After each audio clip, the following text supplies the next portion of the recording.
yeah, basically my son in 2010 got leukemia, and then again 18 months later he got another cancer called Langerhans cell sarcoma. Made him the only person in the entire world to have these two cancers together, and so they had no protocol. They didn't know what they were doing with him. I didn't know what to do with him. Nobody knew what to do with him. They took parts of his body, sent them off all over the world to try and decide exactly what was going on and to what to do with him. And they decided that a bone marrow transplant was the way to go because both cancers were in the bone marrow. So to swap out the bone marrow, give him somebody else's bone marrow, this would be the only way to stop the cancers coming back. And unfortunately he ended up having 4 in 10 months because they just kept failing. Things just kept going wrong. And then he ended up picking up catastrophic infections whilst in isolation. He was in an isolation situation. He was 13 at this point, 10 his first cancer, 12 his second cancer, 13 when he had his first bone marrow transplant, and then 10 days after his 14th birthday, he was given 3 days to live. He was on what I describe as a conscious life support machine. He had 2 catastrophic infections in his hand and 1 in his mouth, and they said that the only thing keeping him alive at this point was blood transfusions and the plethora of antibiotics that we had up on his robot that we called it. And so I said to them at the time, I said, okay, so when I take him off of this conscious life support machine, when I take him away from all these drugs and these blood transfusions that you say are keeping him alive, how long are we talking? And they said 3 days a week at most, if you're lucky. When do you want to go? So I went back into the room where my son was now laying, and he's a very pragmatic young man, and he said, okay, how long have I got? And I said, they're saying 3 days a week at most. And he said, okay, let's go to the hospice. He was done. He'd had enough at this point. He'd had 4 years of chemo, 4 years of, 2 of those years were isolation, like complete isolation from the age of 12 to 14. And he was done. He was like, I want to die, I'm okay to go. I've had a fair innings, I'm all right. So we took him to hospice, and I planned his funeral with him, I planned everything with him. We sat down meticulous detail from the hearse to the music to the food to the costumes. My son had a very dark sense of humour and decided that everybody was to wear costumes at his funeral, so he was going to get the last laugh. And then whilst in the hospice, because of these infections, he had these big fat bandages on his hands, which they said the skin underneath was necrotic. It was pretty gross. And they said that these bandages, must stay on at all costs. So we protected this hand, he looked like Mickey Mouse, but we protected it.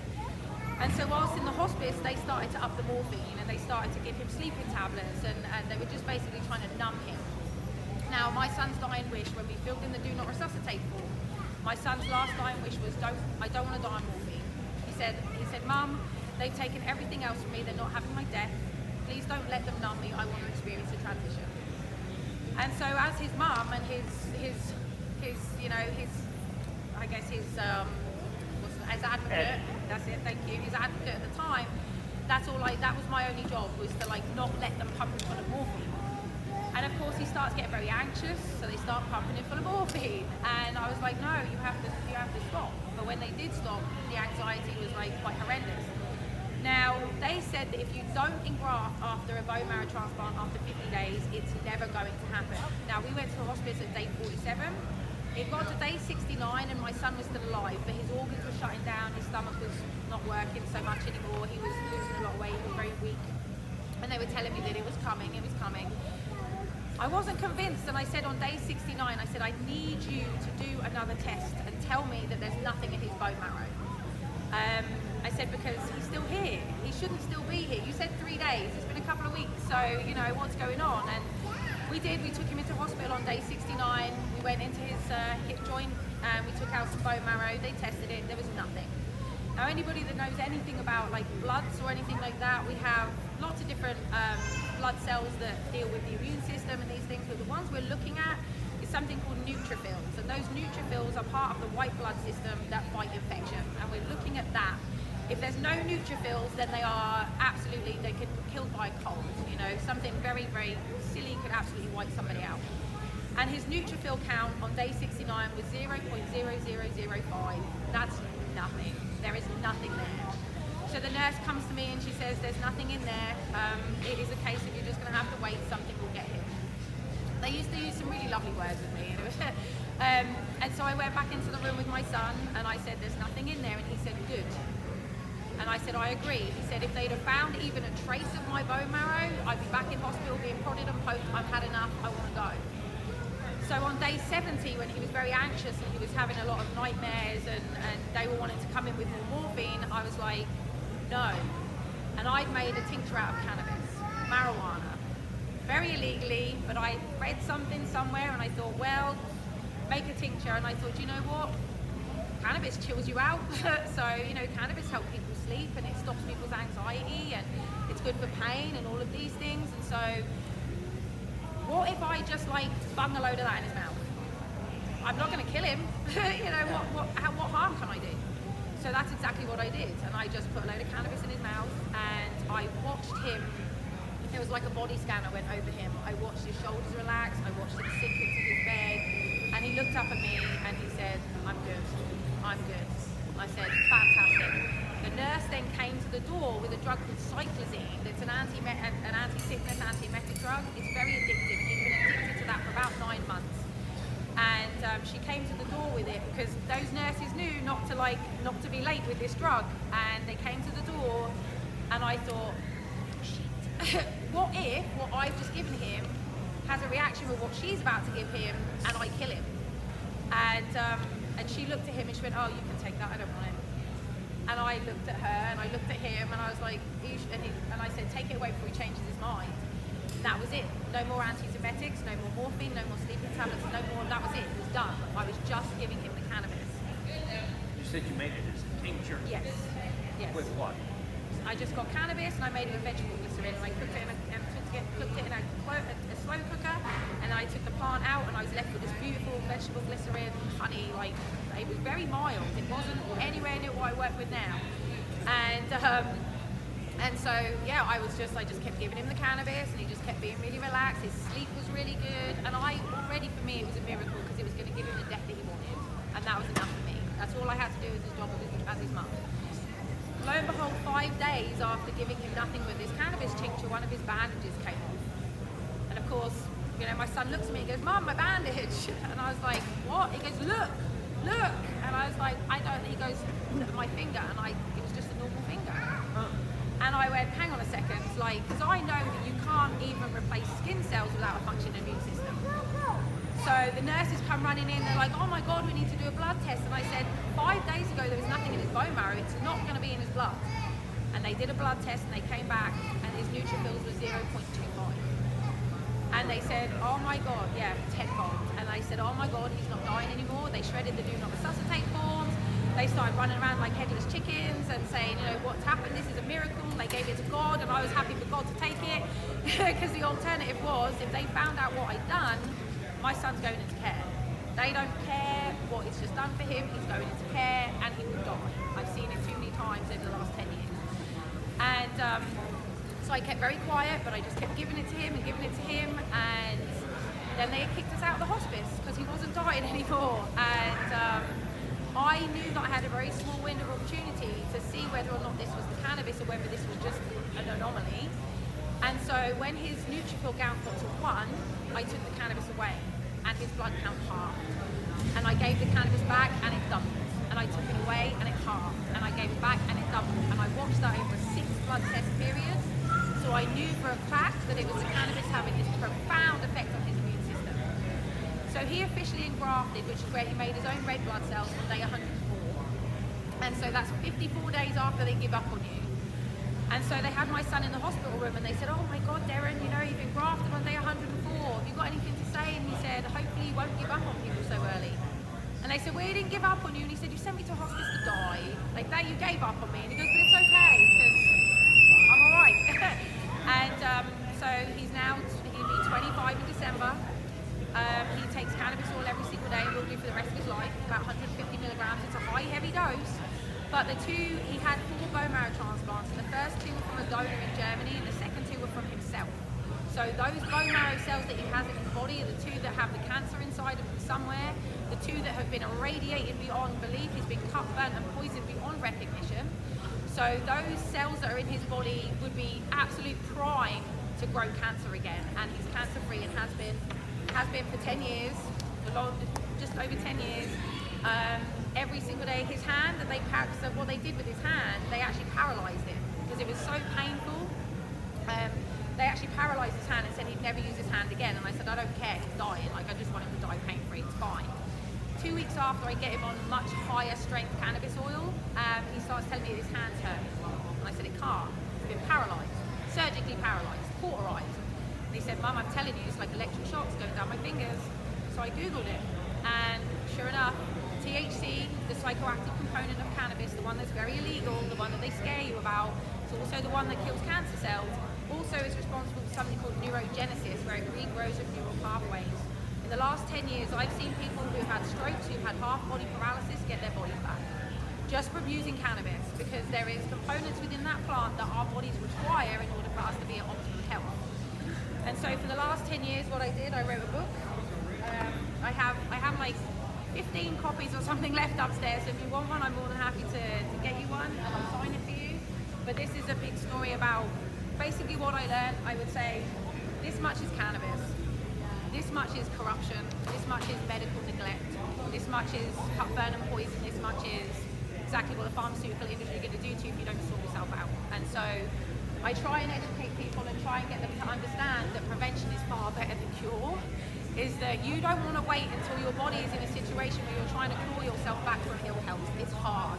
Once you've allowed yourself to get to a point where you're in disease, which is the opposite of balance, basically our body is designed to be in balance all the time. We are incredibly capable. God has given us an incredible machine here that is self-healing, providing we give it what it needs and we stop giving it what it doesn't need. And that's the thing that's most important, is process of elimination. You have to stop poisoning yourself. You have to.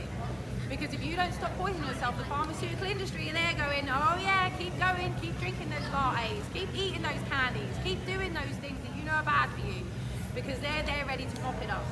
And so my mission, I guess, in this world, because I didn't have a purpose before my son got here. My son gave me a purpose, and my son helped me find God and what I'm meant to be doing here.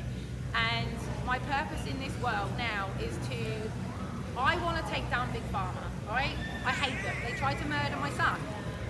But I can't, they're so big, I can't take them down. But what I can do is I can try and get people out of their pockets. I can try and help people move away from pharmaceuticals, and I can try and help them move towards nature, which God gave us all of these things to be able to heal ourselves. There is not one ailment that is a pharmaceutical medication deficiency. Just think about that. So my next part of my talk, and I haven't got very long to do it unfortunately, but my next part of my talk really is what I want to do is kind of give you some ideas of the basics that you can do for yourself, so that anything you put on top of it is going to have a much better chance. So I talk about the 4 foundational building blocks of life, and they are water, food, movement, and breath. And we can add an extra one in there of faith. Faith is incredibly important. Faith is very, very important, because if you don't have faith in any of these other things, then forget them. They're not going to work. And so I try and help people. One of my taglines is, I'm not here to save you. I'm here to empower you to save yourself, because you're all very capable of saving yourselves. I'm not here to come and hold your hand and come round to your house and put drops in your mouth and do all that. I'm here to say you are very capable of healing yourselves. You just need to make sure that you're giving yourself the best chance you possibly can. And so the first thing I'll talk about is our breath.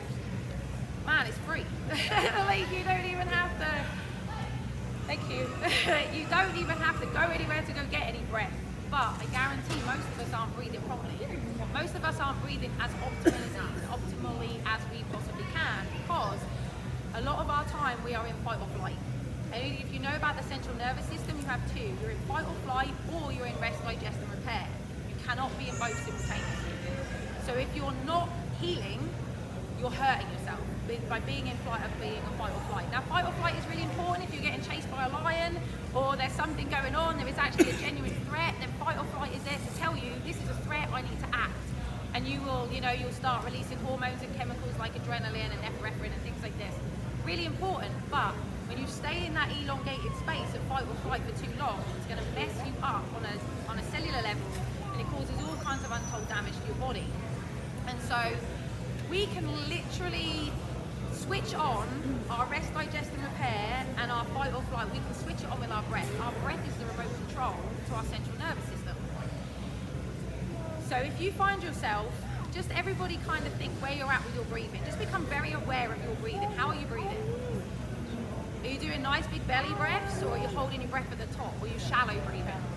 Guarantee you're shallow breathing. Most of us are. Most of us go through our daily lives like just shallow breathing. That tells our central nervous system there's a danger. So by breathing in that manner, you're literally telling yourself that there's a danger. So your body is in fight or flight and on edge all the time. On edge all the time. And so we mustn't stay in that state. So whether you've just become, all I want you to do is become more conscious of your breath. And when you find yourself going, oh, I'm holding my breath, then take a big diaphragmatic belly breath. Your diaphragm is here, and if you breathe in through your belly first and then your lungs, you take big, deep breaths. You only need to really take 6, and that will kind of reset where you're at, and it'll make you feel a lot better. If you suffer from anxiety or anything like that, breathe in.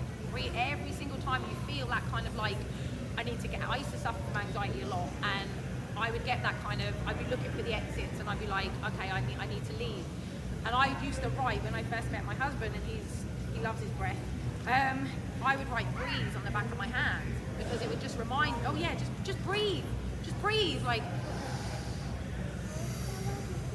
do that 6 times, everything just goes away. It just feels much nicer. But I would say just become more aware of your breath. That's the one thing. Awareness is key. Awareness to all of these things. Once you've got the awareness, then you can start putting these things into practice. And so your breath is the first thing that's really, really important to get on top of.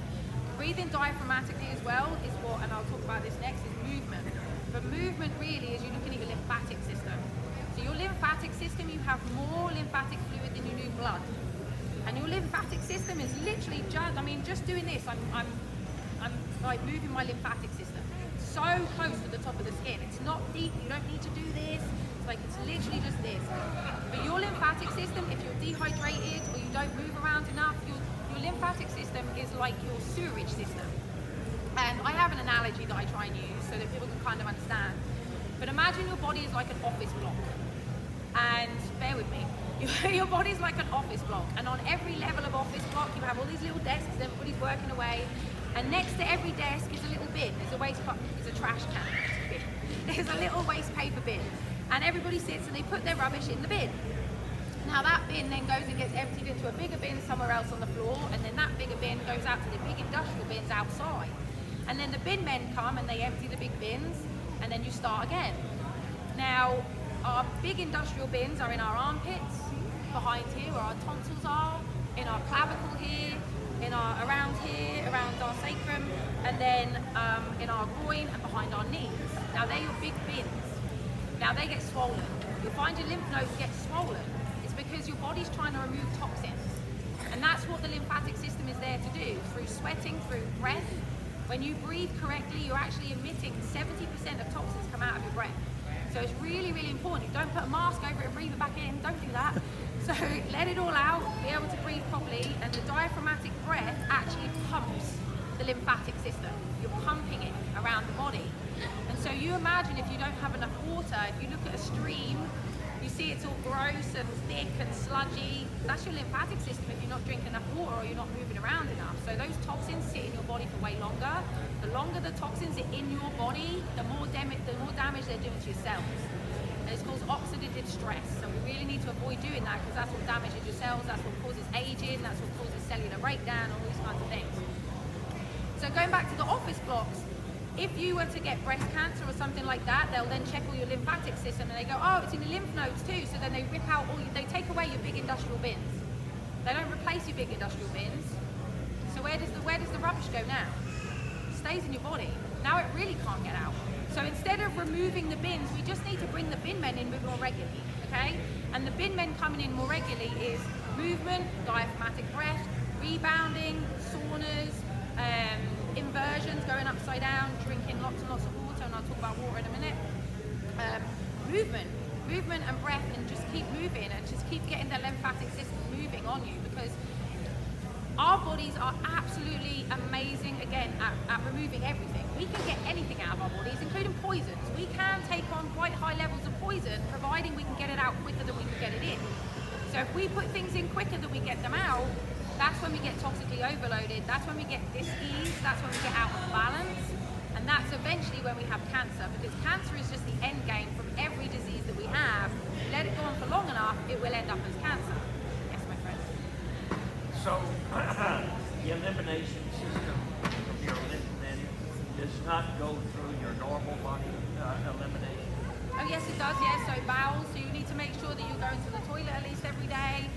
You're weeing enough and things like this. So that's where the water comes in really, really handy. You're flushing everything out. So your elimination pathways, you have to make sure they're open as well. If you're really bad with constipation and stuff, all those toxins that your body, it's an elimination path. If you're not getting it out, it's going back into your body. It's going back into your system, and it's poisoning you very, very slowly.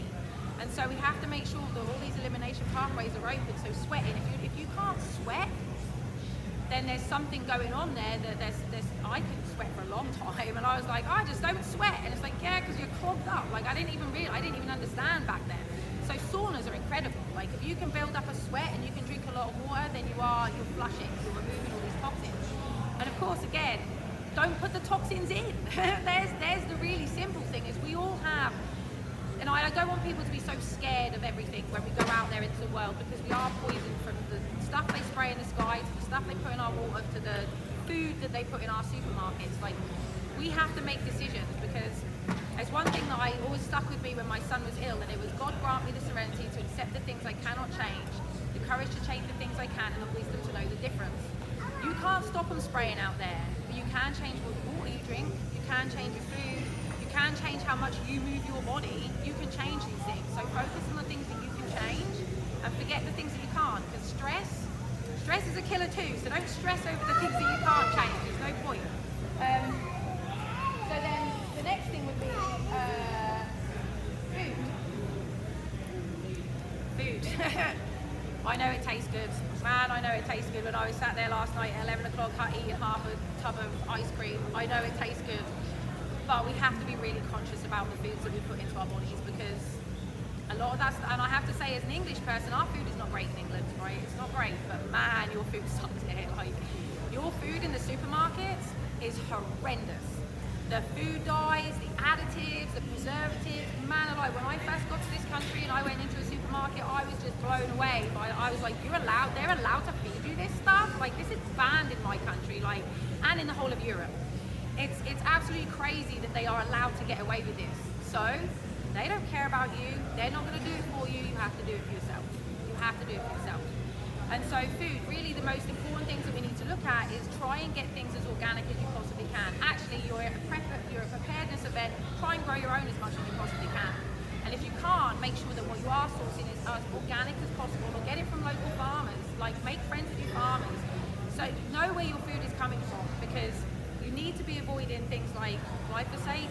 You need to be aware of herbicides, pesticides. You need to be aware of growth hormones in animals, antibiotics in animals. All these kinds of things are going to they're just toxins. Again, they're more things that our body's going to have to process out, and it's going to make our body's job much, much harder. If we can put as least amount of stress on our bodies as possible, then we're doing the best that we can for ourselves. So make sure that you're looking, the first thing really to get gone, I can't, talk about ice cream, refined sugar. Sugar feeds cancer quicker than anything else. Cancer cannot proliferate without sugar, without glucose, just normal glucose. And I found this out, and it blew my mind, because when my son was first diagnosed with leukemia, I literally asked the doctor, shall I change his diet? What do I do? Should I feed him something different? And they went, nah, diet's got nothing to do with cancer. Doesn't matter, feed him whatever he wants. In fact, go get him McDonald's, because you're going to need to fatten him up, because chemo is going to make him lose weight. Okay then, so I didn't know any better. So I just did that, and off I went, and I fed my kid McDonald's and Burger King and all these other horrendous things, because they told me that I could and it was okay. And I believed them. So 18 months later, when he had his secondary cancer that turned up in his tonsils, he'd had his tonsils removed, but then he had some lesions in the back of his throat, and so they said, right, I want him to have a PET scan. I said, okay, so I took him to this PET scan.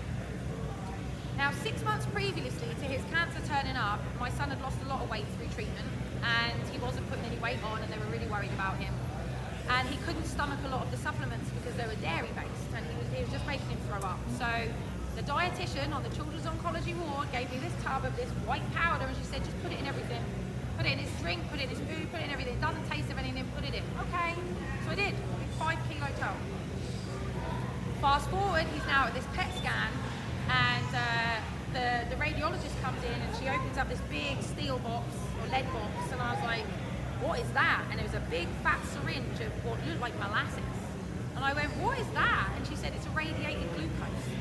I went, well, like sugar? She goes, yeah, it's just glucose. She said, cancer feeds on glucose. Glucose is cancer's favourite form of energy. Without glucose, cancer cannot proliferate. She said, so what we do is we'll inject this into him, and any cancer that's in his body will be eating this up, and we put him in a scanner and we can see where it's at. Oh, wow, okay. And she handed me a Geiger counter and said, if this starts going up, move away from him. Okay, tried to think what he's doing inside of his veins, and I thought no more of it until I got home. And I looked at the now empty tub on the top of my fridge, and I thought, God said, have a look at the ingredients. I turned the box around, 100% glucose. And even now I get like, and I just thought to myself, glucose feeds cancer quicker than anything else. My son's got cancer again. A dietitian gave him, why would a dietitian on a children's oncology board give my son 100% glucose when glucose feeds cancer quicker than anything else when they're trying to treat him? Didn't make any sense. And it took me weeks and weeks and weeks of just like trying to find the reason, and the only conclusion I can come to is it's nefarious. Is that it's an industry, is that they don't know any better, they're given the information from their peers and they just regurgitate it as if it's fact, and they're doing some evil, dirty work that they don't mean to do. I have so much time for nurses and doctors. I have so much time for them. They have beautiful hearts that have been hijacked by a very evil system, and they're doing the dirty work of this evil system for them, and they think that they're helping, and they don't know. And so from there on in, that's when I started to wake up to like diet and nutrition and her, and so I started to change my son's diet, and my God, he hated me. You're taking my sugary stuff away from me, you're taking my McDonald's away. Yes, I am, because I love you. No, you hate me. No, I don't.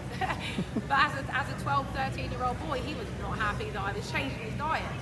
And then all the mums in the oncology ward started like, you're mad, you're crazy, you don't know better than a doctor. And I was like, look at all this information I'm trying to tell them about food, and they're telling me that, you know, I'm absolutely nuts, and I lost all of my oncology friends. They all turned their back on me and said that I was crazy. Okay, like, my son's still alive. We're at the air now. No, and a lot of their children are dead.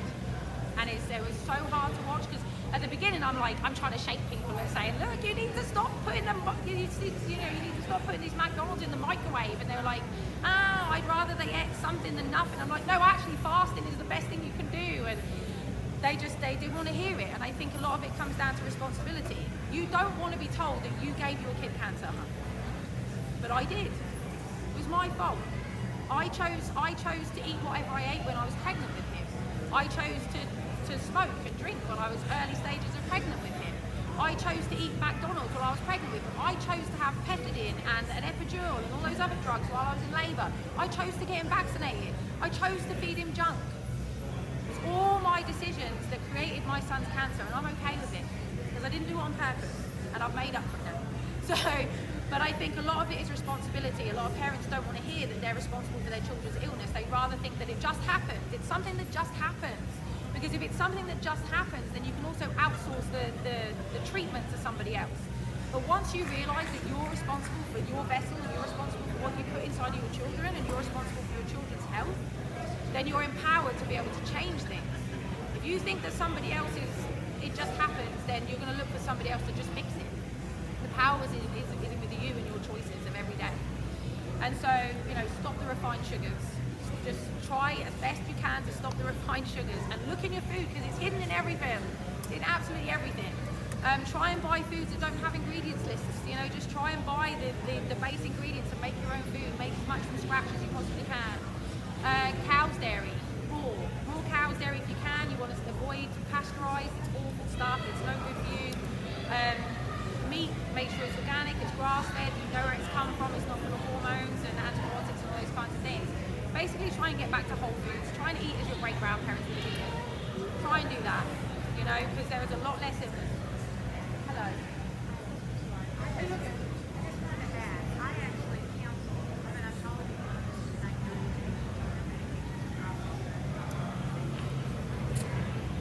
most of the top centers, they tell their people what it's telling you. That's fantastic. And I have taught patients